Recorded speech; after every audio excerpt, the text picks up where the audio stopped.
সমস্ত গান, সমস্ত বাজনা, সবকিছু হলো শয়তানের আওয়াজ। এটা আমার কথা না, আল্লাহর কথা। কোথায় আছে? সূরা বনী ইসরাঈলের 64 নম্বর আয়াত। আমি যদি মিথ্যা কথা বলি, কোরআনে কারীম খুলে সূরা বনী ইসরাঈল খুলে 64 নম্বর আয়াতটা দেখবেন। সূরা তাফসীরে মারিফুল কোরআন বাংলাতে আছে, আর অনেক তাফসীর আছে।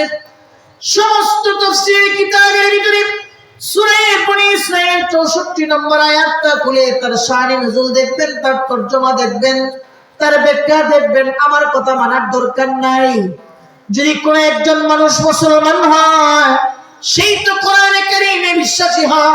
কাজেই যে মুসলমান, তুমি যদি বিশ্বাস না হয়, সূরা বনী ইসরাঈলের 64 নম্বর আয়াত দেখে তুমি তরজমা অনুবাদ দেখতে পারো। কথা ঠিক কিনা?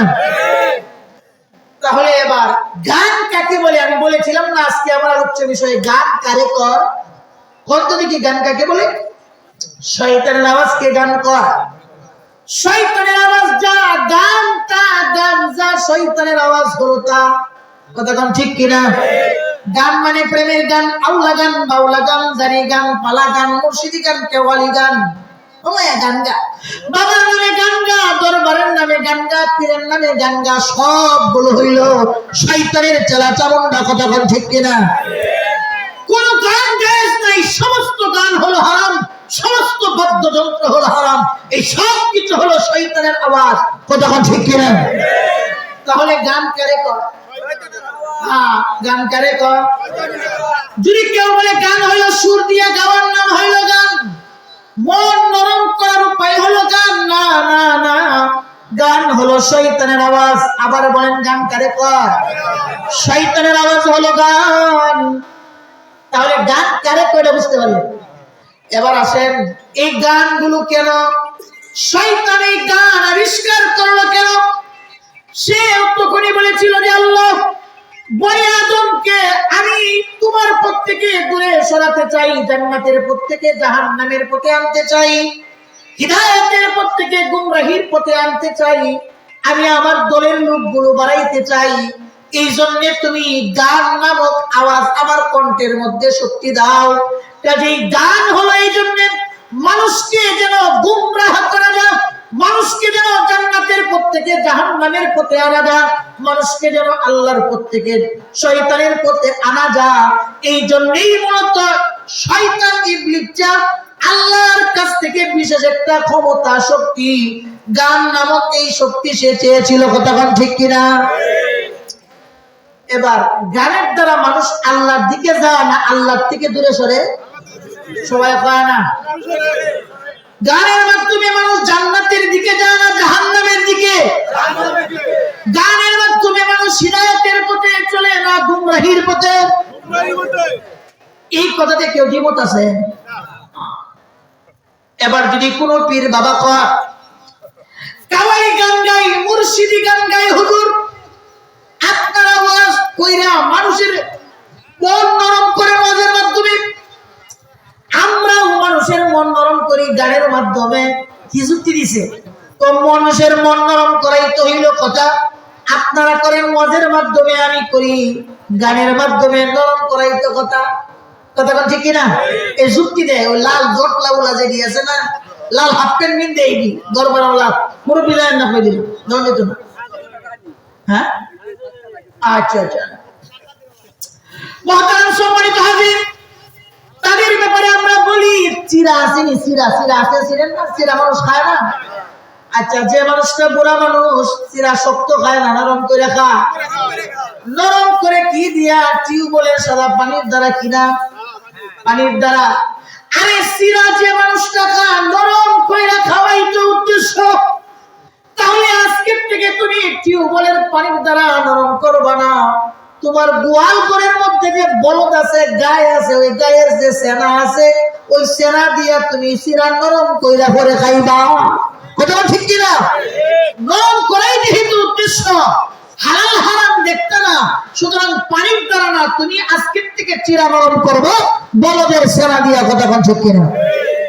চিরা যদি তুমি বলদের সেনা দিয়া নরম করলে না চলে, তাহলে মানুষের দিল নরম করার জন্য হালাল হারাম দেখতে হবে, হারাম উপায়ে মানুষের দিল নরম করা যাবে না।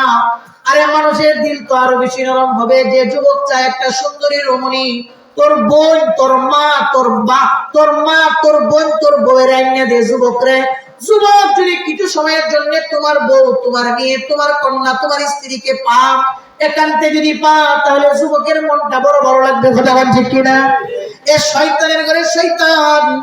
তুমি যদি যুবকের মন তুষ্ট করবার জন্য তোমার মাকে দিতে না পারো, বোনকে দিতে না পারো, তোমার স্ত্রীকে যুবকের হাতে তুলে দিতে না পারো, কারণ সেটা তোমার বিবেক চায় না, এটা হালাল নয়, হারাম, তাহলে মানুষের দিল নরম করবার জন্য হালাল হারাম দেখতে হবে। ওয়াজের মাধ্যমে দিল নরম হই বলেই গানের মাধ্যমে মানুষের দিল নরম করা যাবে না। কথা ঠিক কিনা? কাজে গান কারে কয় বুঝলেন তো? শয়তানের আওয়াজ। ঠিক আছে?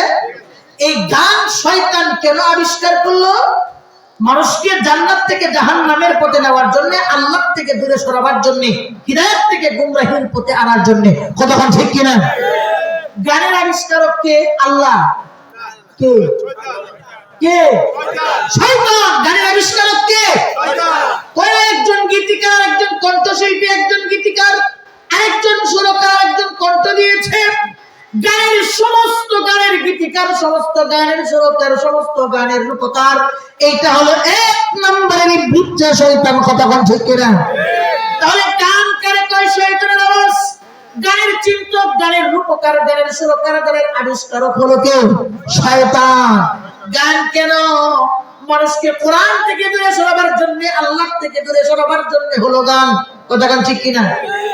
আমাদের বিশ্বাস হয় না। আরেকটা উদাহরণ দিই। সূরা লুকমানের 6 নম্বর আয়াত, সূরা লুকমানের 6 নম্বর আয়াতের ভিতরে আল্লাহ রাব্বুল আলামিন বলেন, ওয়া মিনান নাসি মান ইয়াশতারি লাহওয়াল হাদীথি লিয়ুদিল্লা আন সাবিলিল্লাহি বিগাইরি ইলম ওয়া ইয়াত্তাখিযাহা হুজওয়া। এই যে আয়াতটা, এটা গানের ব্যাপারে। গান কেন? কিন্তু একটা বোঝার জন্য একটা শানে নুজুল আছে, একটা ঘটনা আছে। ওই শানে নুজুল ঘটনাটা বুঝতে হবে। কথা কি বুঝছেন নি? কয়েকটা হুজুররা খালি ওয়াজের মধ্যে কিচ্ছা পায়, দেখছেন কত কিচ্ছা কইতেছি, একটা কিচ্ছাও মিছা না, সমস্ত কিচ্ছা হলো হাসে কিচ্ছা। কতক্ষণ ঠিক কিনা? শানে নুজুলটা কি? বিশ্বনবী জনাবে মুহাম্মদুর রাসূলুল্লাহ সাল্লাল্লাহু আলাইহি ওয়াসাল্লাম 40 বছর বয়সে যখন নবুয়ত পেলেন, মক্কি জিন্দেগিতে যখন তিনি আছেন, মক্কাতে থাকেন, সারাদিন কালিমার দাওয়াত দেন, বেঈমান কাফেরদেরকে রাসূলকে কষ্ট দেন।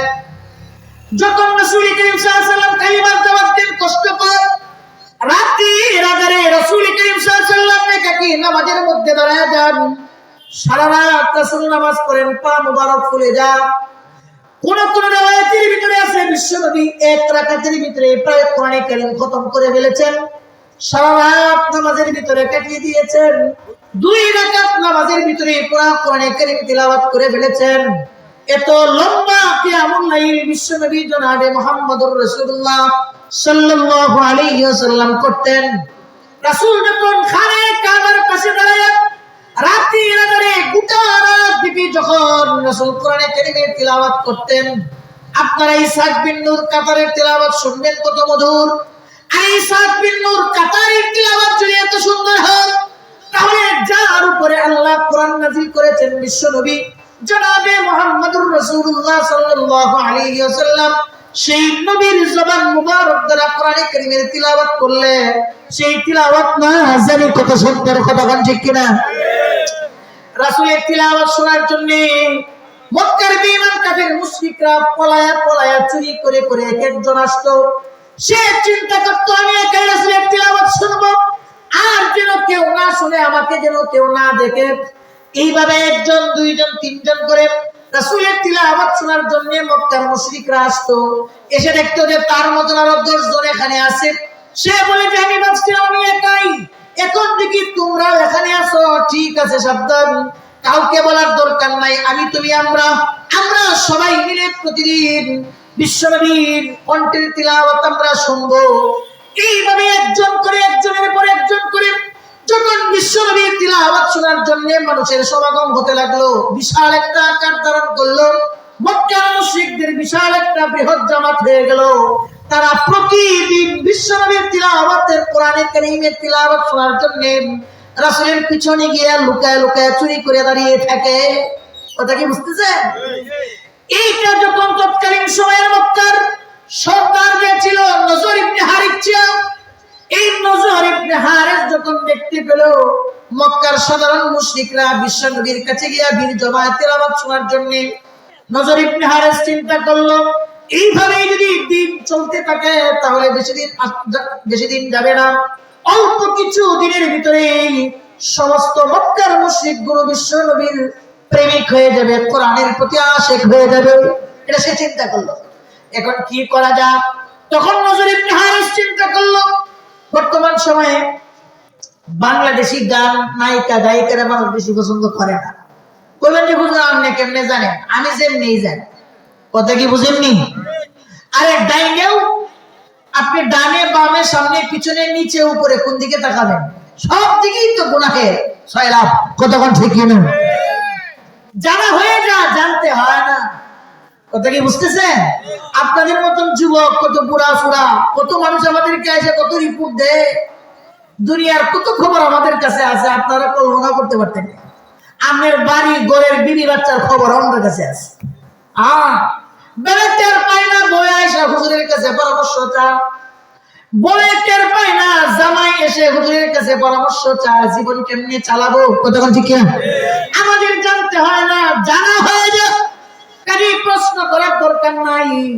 বাংলাদেশের নায়িকা গায়িকা চলে না, ইন্ডিয়ার থেকে আনবো। কতক্ষণ আনিনি হিন্দি ফিল্ম দেখবো, ওই যে ইংলিশ দেখবো, কত কিছু দেখবে শুনবে, বাংলাদেশ চলে না। ঠিক তেমনি ভাবে নজর ইবনে হারিস চিন্তা করলো বিশ্বনবীর তিলাওয়াত থেকে মানুষকে দূরে সরাবার জন্য, কোরআন থেকে মানুষকে দূরে সরাবার জন্য মক্কার আরবি কোন নায়িকা গায়িকা দিয়া চলবে না। তৎকালীন সময়ের রোম এবং পারস্য সেগুলো ছিল বিশ্বের সুপার পাওয়ার আধুনিক সেই অঞ্চলগুলো ছিল। নজর ইবনে হারিস চিন্তা করলো আরবের কোন নর্তকী দিয়া চলবে না, কোন শিল্পী দিয়া চলবে না, কোন নায়িকা দিয়া চলবে না, কোন গায়িকা দিয়া চলবে না। নবী মুহাম্মদুর রাসূলুল্লাহর তেলাওয়াত থেকে কোরআন থেকে যদি আমি এদেরকে দূরে সরাতে চাই তাহলে তৎকালীন সময়ের সুপার পাওয়ার আন্তর্জাতিক মানের যারা নায়িকা গায়িকা সুরকার কণ্ঠশিল্পী এদেরকে আনতে হবে। এই জন্য নজর ইবনে হারিস মক্কা থেকে চলে গেল। সে কোথায়? নজর ইবনে হারিস মক্কা থেকে চলে গেল, সে পারস্য এবং রোমে চলে গেল। সেখানে গিয়ে নজর ইবনে হারিস সেখানে গিয়ে সে রোম এবং পারস্য থেকে একটা গায়িকাকে সে কিনলো, একটা নায়িকাকে কিনলো। এই চুক্তিতে কিনছে যে শোনো আমি তোমাকে কিনে নিয়ে যাচ্ছি, তোমাকে যে যখন তোমার গান শুনতে চাবে, নাচ দেখতে চাবে, ওই সময় তুমি তাকে নেচে গিয়ে তুষ্ট করবে। এই শর্তে রোম এবং পারস্য থেকে একটা নায়িকা গায়িকা নর্তকী নজর ইবনে হারিস কিনে আনছে। আনার পরে সে চিন্তা করলো এটা কয়দিন নাচবো আর কি গাইবো, এই জন্য একটা গানের বই কেনার দরকার। এই জন্য নজর ইবনে হারিস সেই রোম এবং পারস্য থেকে বাদশাদের একটা ঘটনা গানের একটা বই সে কিনে আনছেন। কিনে আনার পরে আবার মক্কাতের মধ্যে ঘোষণা দেয় শোনো আজকের থেকে আর নবী মুহাম্মদের কোরআনে কারীমের তিলাওয়াত শোনার জন্য তোমাদের যাওয়ার দরকার নাই। আমি তোমাদের জন্য একটা নায়িকা আনছি, নর্তকী আনছি, গায়িকা আনছি এবং গানের বইও কিনে নিয়ে আসছি। নাটক হবে, যাত্রা হবে, পালা গান হবে, কাওয়ালি গান হবে, মুর্শিদি গান হবে, আল্লাহ গান হবে, বাংলা গান হবে, যত রকমের গান আছে তোমার যা মন চায় তাই হবে। তোমার এটা নির্ধারিত কোনো সুনা, যার যখন মন চাবে একজন হোক দুইজন হোক সকল সুবিধা দেওয়া আছে। যার যখন মন চাবে তোমরা আসবে, তোমরা গান শুনবে, নাচ দেখবে, নায়িকার ড্রেস দেখবে, এরপরে নবী মুহাম্মদুর রাসূলুল্লাহর তিলাওয়াত শোনার জন্য যাবে না। নাউজুবিল্লাহ। কথা কি বুঝলেন? তাহলে রাসূলের তিলাওয়াত শোনার জন্য মক্কার মুশরিকরা গিয়েছিল, কিন্তু নজর ইবনে হারিস কোরআন থেকে, নবী থেকে, আল্লাহ থেকে, ইসলাম থেকে দূরে সরাবার জন্য নায়িকা গায়িকা নর্তকী গান এর ব্যবস্থা করছে। কথা কোন ঠিক কিনা? এই যে তখন ঘটনাটা বললাম এটা আমার না আল্লাহ। কোথায়? সূরা লোকমানের 6 নম্বর আয়াত। একটাও মিথ্যা কথা কইতেছি না।